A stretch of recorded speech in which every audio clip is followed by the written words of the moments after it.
Tervetuloa Turkuun!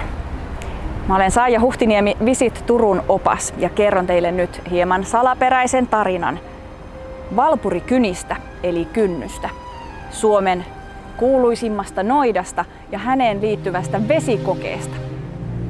Valpurikyni oli tunnettua noitasukua. Hän eli 1600-luvun puolessa välissä Tyrvään tienoilla. Tiettävästi hänen äitinsä oli noita ja hänen äidin isänsä, ja heidät molemmat oli poltettu noitina jo aikaisemmin. Valpurikyni tai kynny oli kerjäläisnoita, joka kulki talosta taloon ruokaa ja yösijaa pyytäen. Häntä syytettiin noituudesta, välillä hän teki hyviä asioita, paransi sairauksia, mutta useampaan otteeseen hän myöskin joutui oikeuden eteen syytettynä pahoista asioista. Ja hänen väitettiin esimerkiksi sairastuttaneen karjaa ja ihmisiä.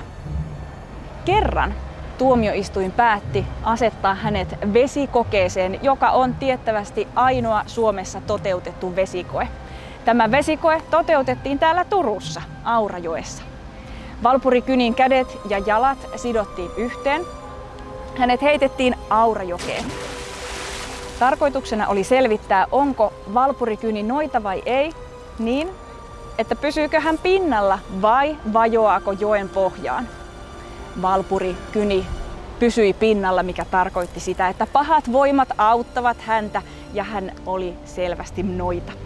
Jälkikäteen tuomioistuimille hän puolusteli tätä kellumistaan sanomalla: "Suljin suuni, en voinut upota." Siihen aikaan uimataito ei ollut erityisen yleinen kansalaistaito.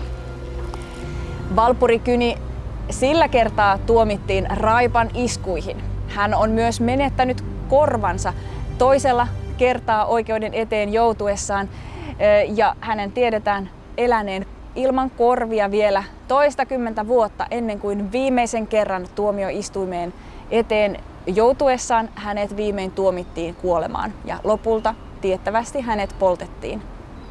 Näin päättyi Suomen ehkä kuuluisimman noita- ja tietäjäsuvun tarina. Lisää Valpurikynistä ja muita salaperäisiä tarinoita Turusta kuulet Salaperäinen Turku Visit Turun kierroksella. Tervetuloa!